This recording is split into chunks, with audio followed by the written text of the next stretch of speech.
Halo, saya Ferry Dermawan, Program Director dari Plain Song Live dan Joyland Festival.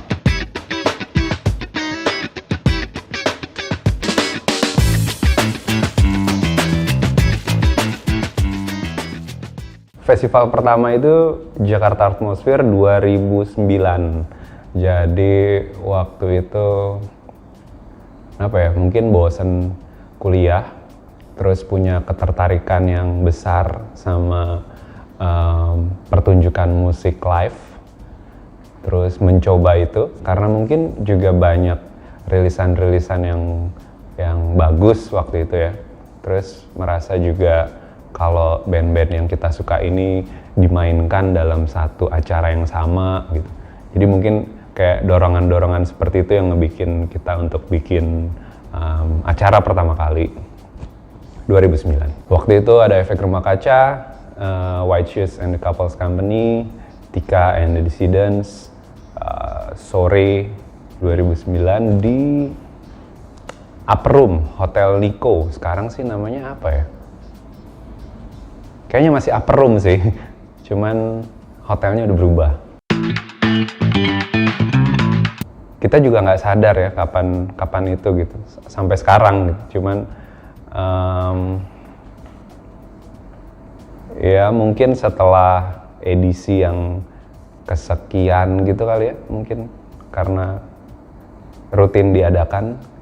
Tapi sampai sekarang kita nggak merasa itu juga kok, kayak orang udah tahu. Kalau temen-temen tahu, ya itu udah syukur lah.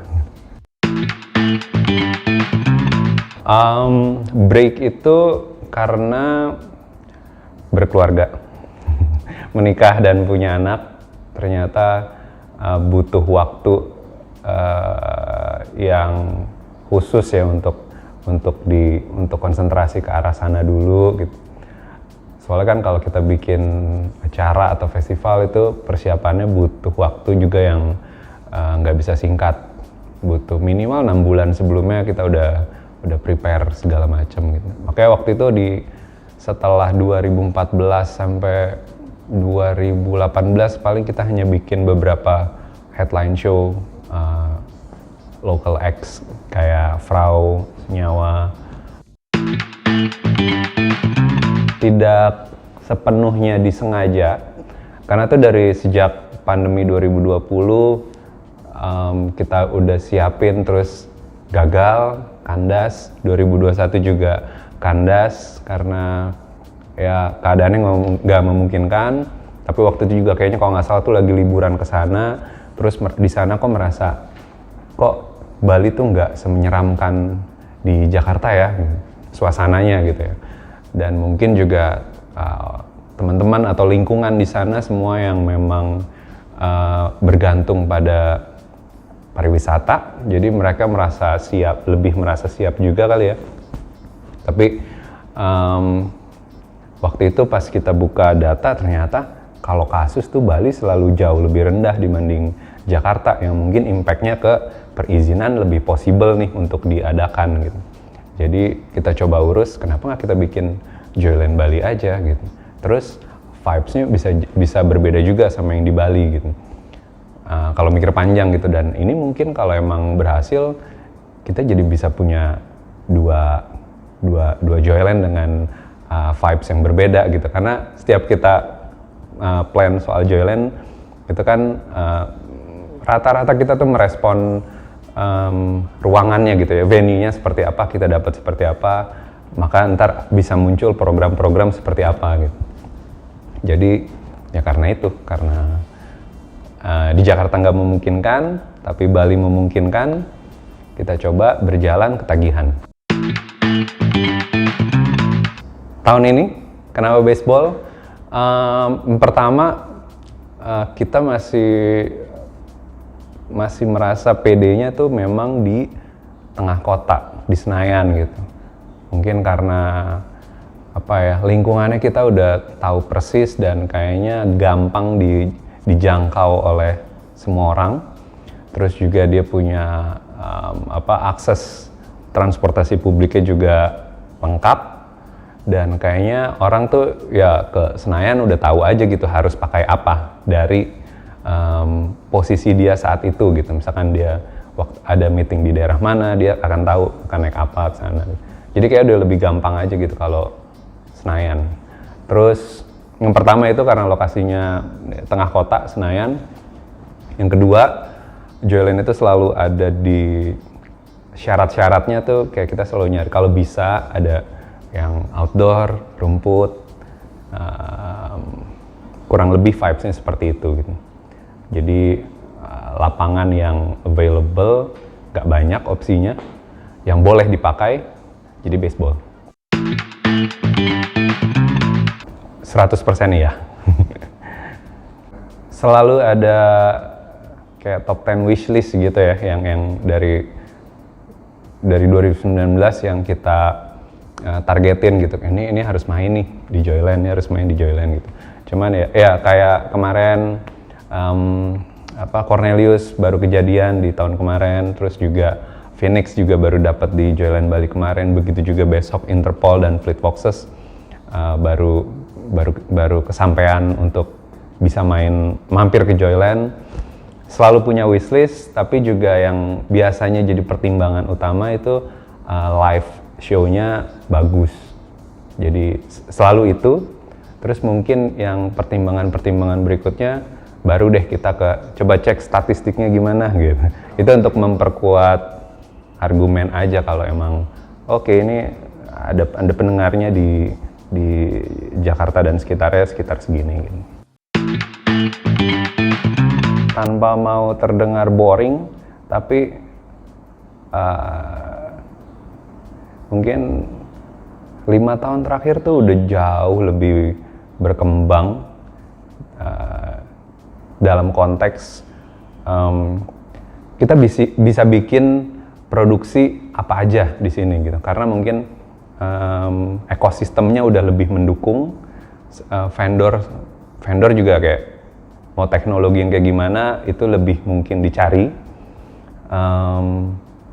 Juga ya mungkin secara ekosistem udah mendukung gitu ya, dari industri-industri yang kecil yang ada di sekitarnya tuh bisa saling mendukung untuk bisa bikin satu acara atau festival yang dulu rasanya agak sulit gitu ya. Gini, kita bicara apa yang kita alami dulu gitu ya. Kita tuh berangkat bikin festival atau bikin konser itu karena memang kita tertarik sama band-band itu gitu, kayak pengen bikin festival tuh untuk ngundang band-band yang kita suka gitu. Karena kita sebagai fans itu pengen dia main di festival kita seperti itu. Terus tapi kita juga sadar waktu itu hal-hal baku apa ya yang kita harus tanya ke siapa ya gitu. Waktu itu tuh agak sulit ya, yang bisa ditanyain gitu. Jadi dulu di era 2009 awal ya mungkin kita karena kenalnya sama orang-orang teater, jadi kita tanya ke sana gitu. Kayak crowd management gitu, kayak flow penonton tuh kalau memang kita ada di 2 panggung musik utama tuh baiknya seperti apa, dan pokoknya yang tentang keselamatan penonton lah gitu ya. Kalau sekarang sih udah gampang banget ya, era internet gitu, kita bisa terhubung dengan siapapun, apalagi cuman yang kayak di satu kota sebenarnya bisa ngobrol untuk tanya-tanya gitu. Dan pasti antar promotor terbuka lah untuk ditanya-tanyain. Ini soalnya jadi tanggung jawab bersama juga ya harusnya ya, untuk ekosistem juga yang lebih baik gitu, dan lebih sehat, karena kayak yang udah setiap ada satu tragedi, satu kesalahan gitu di musik, itu pemberitaannya udah pukul rata gitu. Jadi kayak kita semua kena gitu, jadi mendingan ngobrol aja. Kalau ini sih berangkat dari alasan personal, karena